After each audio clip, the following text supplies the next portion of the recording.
They say the heart of Path of Exile is its economy, and if you're playing on PC, you're on Wall Street, but if you're playing on console, welcome to the frontier. So let's start with some basic principles. On console, the supply chains are broken, the market is liquid, and monopolies are a thing.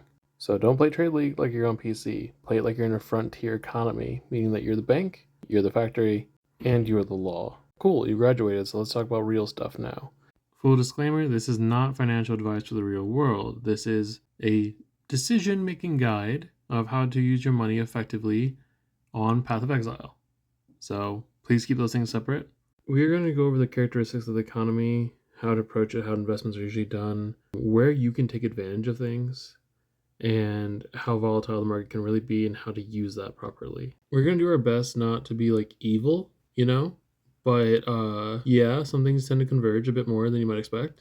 So some major characteristics of our economy is lower liquidity, meaning fewer buyers and sellers.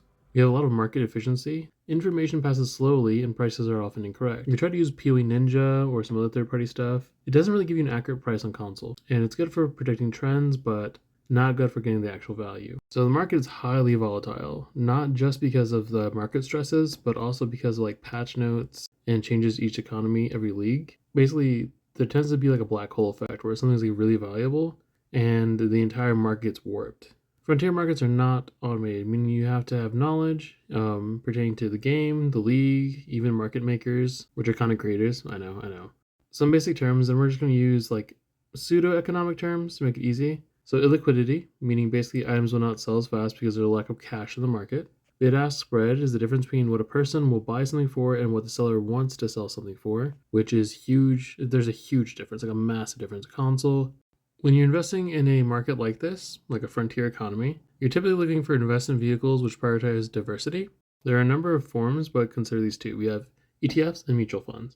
ETFs are exchange-traded funds, and it's kind of like getting a pre-made lunch. So instead of like going to each section and choosing something, someone will kind of tell you everything you get to grab. So our major ETF is actually Faustus. He gives us a whole listing of different things that we can use to sell and trade easily. Like, he is phenomenal. He's actually basically the hero of our investment story.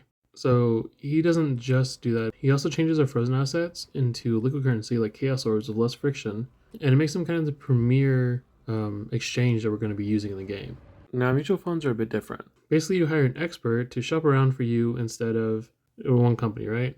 So you pull resources together with a bunch of other people and you trust an expert, and that kind of determines what your progression should be. This would be similar to how people follow content creators and build guides. And the closest equivalent that comes to mind to like a real expert is probably Pox and his Righteous Fire builds.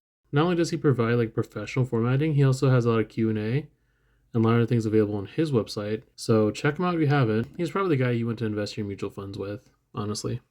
Another way to invest in these economies is by relying on multinationals. So if you follow like a big multinational, measure like McDonald's or Coke, you play with the familiarity of knowing this product, right? So renowned items that are higher tier, like Mage Builder Headhunters, or even their corresponding divination cards, can be something to invest in this market. That being said, how do we survive this entire mess? Well, we adopt a frontier mentality of self-reliance. And we're going to go over what that actually means. So recognize that frontier economies rely on subsistence rather than specialized labor. I mean, a successful console player will adopt a semi-SSF mindset. Now, what I described to you was a self-reliance that implements vertical integration, or basically being the factory that makes all the parts of an end product. Again, think about McDonald's, right? You own the potato farm, you own the railway, you own the storefront, you own the politicians, and you sell a product at full value, while keeping the cost to themselves at a minimum. That was just a joke, don't sue me. Next, you need to understand that small markets are cornered by individuals, so a player might buy every copy of Unique to price fix it. The bad actors list fake low price items to bait others into listing theirs cheaper, then they buy them and flip them for profit. So look at instant buyout prices instead of prices done by whispering to other players. It's not foolproof, but if you see an item at a super low price, you can potentially just snag it up and have it for yourself. Now, the Faustus Revolution. Before Faustus, bulk trading was high friction. There were also frozen assets because players cannot achieve the threshold to sell their items in bulk. The shift to Faustus is unprecedented in the history of PoE and has now improved liquidity, and being able to buy items at market value has converged the price ratio for commodities. There is also an overview of the bid-ask options at the top, giving us more informed ideas of prices in the market, which we might not be able to get otherwise. But keep in mind, this can still be incorrect or misinformed or misinform us because a bad actor is listing prices in a heinous way. There are ways to capitalize on that, and we'll kind of get into that later. Understand also that there's a gold tax, or basically a fee to get the global price over an individual price. This prevents people from just flipping goods and creates a sort of regulation. If we want to take advantage of this, we can instead generate large amount of golds for ourselves, meaning that regulation kind of disappears. So the opportunity cost goes away, and instead we get more arbitrage opportunities, or saying something at a low price, grabbing it and selling it for a higher price. By having more gold, you can outmaneuver competitors by taking position quicker, meaning that you can buy large amounts of things, sell large amount of things, and basically outmaneuver all of your competition. That eventually will get you to the level where you can manipulate the market, price fix, and become a market maker in itself, because at a certain level, a fee or fine becomes a negligible operating cost, and there's no one else who can compete with you at the level exchange that you're doing. So information asymmetry, and what you don't know costs you dividends, but what someone else doesn't know is your profit margin. By watching trends and hunting for stale listings, you turn information into currency.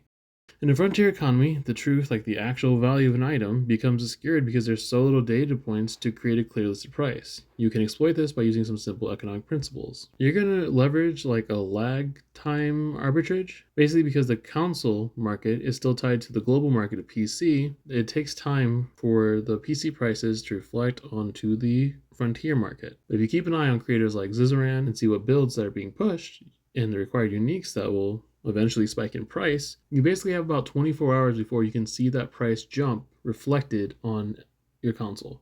So it means you can potentially buy those items before they inflate, and then you can sell them at a reasonable price, taking the market share before the prices soar, which basically creates illiquidity.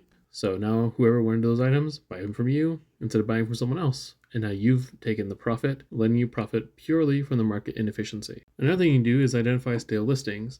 If an item has been sitting for days, and you can see this if you go to PoE Trade, understand the problem of liquidity may be in the market, so what happens is there's not enough cash for the person who wants to buy this thing. So you can potentially lowball the offer within a certain range. Think about it as trying to negotiate with Tujin, but Tujin's still like, if he gets upset with you, he'll just leave. So you want to have a reasonable price, and I think that for the most part, if you say, can you reduce the asking price by 25%, you can probably get that item. You can also exploit niche blindness, so players will often know the value of a unique item, but they will not know the value of a cluster or fractured base, and you can specialize in complexity. So you can use the tool on PoE Trade to find items that have a good roll, but for cheap. And you can even potentially change this even better by recombinating it and grabbing multiple items of good rolls and creating an item with even better roll. This allows you to sell it for a premium. You also want to do a price floor defense. So if you're in a trade war with someone who's undercutting the value of an item to an extreme, you might be able to just buy them out. It's really risky to do this, but the reason why you do it is because you understand that you may have the only 2 listings of an item in the market, and everyone else is going to see that price and think that's what it's worth. So if the prices keep on dropping like crazy, they're going to think your item's worth nothing. You can keep the perception of the value up, which means you can net more money later. I talked a little bit about being a factory and the vertical integration that comes with that. Understand on PC, you are a cog in a machine, and on console, you are the machine. So don't sell raw materials and start integrating. Again, think McDonald's. So on PC, the economy is horizontal. One player does essences, one does clusters, one does whatever. But on the frontier, the middleman hardly exists, and the supply chain is broken. The best way to take advantage of this is to capture the value add, which is the difference between the cost of raw materials and the price of a finished product. Raw materials are often overpriced. Like if you look at Life Force, for example, the price is always really high on it, but finished high-end gear is not really that common. So, for example, what I have done in the past is, before Eldritch Currency was a thing, I would take essences and roll 2-tone boots. If it was missing something, I would craft it on the bench, and I would sell these boots for about 30 chaos a pop, especially in the first week, and the profits are great.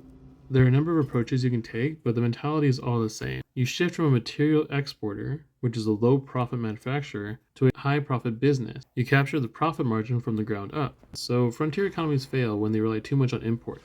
So if you specialize in self-sustaining loops and adjust your passive trades so that one mechanic feeds the next, you will be in a better position. My go-to is Expedition. I use Rog as a crafter and Tujin as a currency provider. We can call this internalizing externalities. By making your own crafting materials, you protect yourself from import prices or price fixing.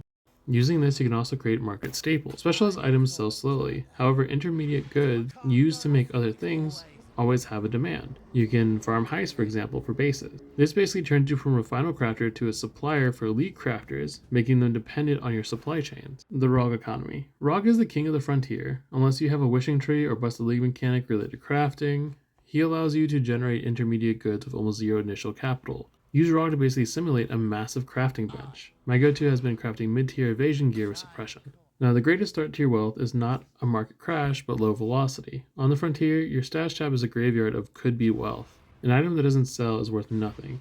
So stop chasing perfect prices and start chasing velocity. Sell fast, reinvest faster. Velocity of money is the rate at which currency exchanges hands. On PC, the velocity is always really high. On the frontier, it is insanely slow. If your wealth is tied up in items that are not selling, you are effectively poor, because you can't reinvest that money in opportunities for your character or to make money.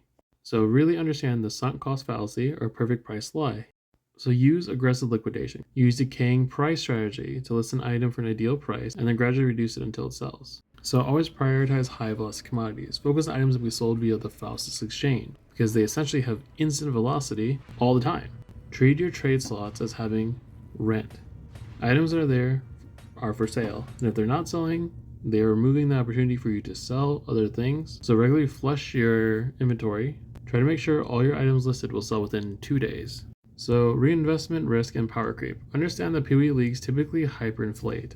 Holding onto currency can be risky as exchange rates change. However, on console, the risk is actually under investment. Another term to know is capital expenditure, or capex. If you have enough money to make your character even 8% faster, do it. Increasing your production capacity, aka clearing maps, yields a higher return of investment, so upgrade often. Now we're going to talk about countering the Gilded Age. Because the player base is small, a single wealthy player or a small group, also known as a cartel, can exert massive influence over the price of specific items. On the frontier, a lack of competition creates monopolies, and you can avoid this harsh reality a few ways. Identify cornered markets. When a single entity buys all the supply of an inelastic commodity like a unique necessary for an entire build, then relist them at double price, recognize the market is cornered. Most meta builds will actually have a point of inelasticity, so the cost will be insane. You can call this the meta tax or something along those lines, but at the end of the day, there's a part of the build that is unable to be substituted.